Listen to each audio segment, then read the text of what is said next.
सर्वसामान्यांच्या हक्काचा आवाज जागर जनस्थान। सातपूर MIDC परिसरामधील रेणुका लॉजिस्टिक मध्ये एकाने ऑफिसची तोडफोड केल्याची घटना समोर येत आहे। घडलेल्या घटनेबाबत प्रकाराबाबत रेणुका लॉजिस्टिक मधील कर्मचारी सुनील गुघे यांनी प्रसार माध्यमांशी बोलताना अधिक माहिती दिली आहे। तसेच सातपूर पोलिसांना देखील कळविले व एकाला ताब्यात घेतल्याची माहिती समजते।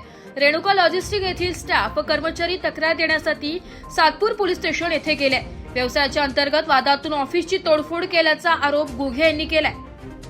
जागर जनस्थानसाठी प्रतिनिधी भूषण जैन, नाशिक। सर, मी या ठिकाणी रेणुका लॉजिस्टिक मध्ये कर्मचारी आहे। माझं नाव सुनील गुघे। मी या ठिकाणी एक सर्वेश सानप नामक व्यक्ती या ठिकाणी येऊन आमच्या ऑफिसची त्यांनी तोडफोड केलेली आहे। आमच्या अंतर्गत व्यावसायिक वादामध्ये आंबडमध्ये आमचे काही कर्मचारी कामानिमित्त गेलेले असताना तिथं त्याचे वडील सचिन सानप यांनी आमच्या कर्मचाऱ्यांना मारहाण केली। मारहाण केल्यानंतर ते इथं ऑफिसला आले। इथं ऑफिसला आल्यानंतर आमच्या मालक लोकांना त्यांनी दमदाटी केली। त्यासोबत त्याच्या हातामध्ये रॉड वगैरे होते मारण्यासाठी।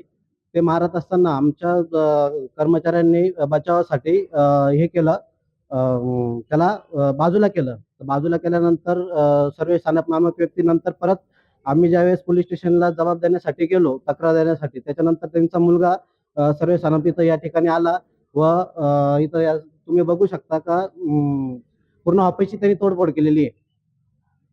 त्यासोबत आमच्या कर्मचाऱ्यांना जीवे मारण्याची धमकी, म्हणजे मी स्वतः त्याला सांगत होतो, समजावून सांगण्याचा प्रयत्न करत होतो, पण त्यांनी कुठलीही त्याची मानसिकता समजून घेण्याची नव्हती।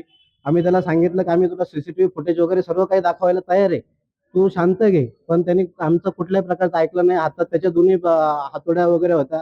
मला तर त्याने अक्षरशः डोक्यात हातोडी मारण्याचा प्रयत्न केला। मी थोडक्यात बचावलं त्याच्यातून। आणि आमच्या ऑफिसमध्ये अशी 5-10 हजार रुपये किरकोळ रक्कम मी मेंटेनन्ससाठी ठेवलेली असते, तर ती पण गायब केलेली इथून।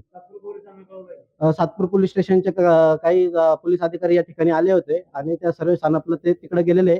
त्यासोबत आता मी थोड्याच वेळात तिकडं पोलीस स्टेशनला तक्रार देण्यासाठी जात आहे।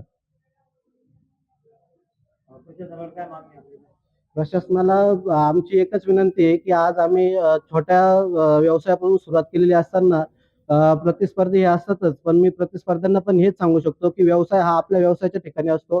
हे असं जीवे मारून कोणीही पैसे कमवू नये आणि आपला जीव हा महत्वाचा आहे। हीच मी सगळ्यांना, म्हणजे माझ्या व्यावसायिक मित्रांना सुद्धा हीच विनंती करेन की असे प्रकार घडवू नका।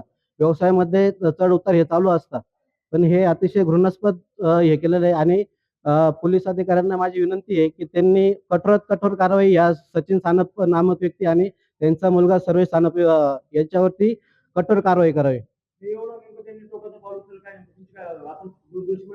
नाही, याच्या अगोदर तर तसं काही नाही। व्यावसायिक प्रतिस्पर्धी होतो आम्ही। आंबडला जी घटना घडली, आम्ही एका कंपनीमध्ये काम करतो, शुभदा पॉलिमर म्हणून।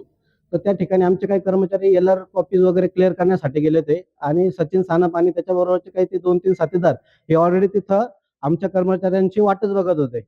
आम्ही आमच्या कामानिमित्त गेले असता त्यांनी आम्हाला विचारणा केली, तर आम्ही त्यांना सांगितलं की आम्ही काय कामासाठी आलोय। तर त्यांनी सचिन सानपने असं सांगितलं की काय तुम्ही लुख्खे रेट दिले, असे कसे कामं करता।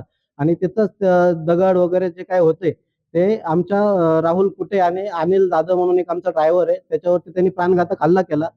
तो प्राणघातक हल्ला केल्यानंतर इथं परत सचिन सानप आणि त्याचे काही साथीदार या ठिकाणी आले आणि त्यांनी हा सगळा काही प्रकार घडवून आणला। ते पण छोटे एक, म्हणजे सचिन ट्रान्सपोर्ट या नावाने त्यांचा माझ्याकडे त्यांचा मुलगा एवढा हे होता की तुम्ही बघू शकता। त्याने सचिन सानप सचिन लॉजिस्टिक या नावाने तो व्यवसाय करतोय। त्याचा मुलगा इथं आला। इथं आल्यानंतर त्याने मला एक कार्ड दिलं आणि सांगितलं तुमच्या काय ज्या 100-125 गाड्या आहे या सर्व गाड्या फोडून टाकेल, कर्मचाऱ्यांना जीवे मारून टाकेल, अशा प्रकारची धमकी देऊन कार्ड सुद्धा मला देऊन गेलेला आहे तो, की तुम्हाला काय करायचं ते करून घ्या, मी अख्ख्या गाड्या जाळून टाकेल। आणि मला स्वतःला त्यांनी डोक्यात मारायचा प्रयत्न केलाय।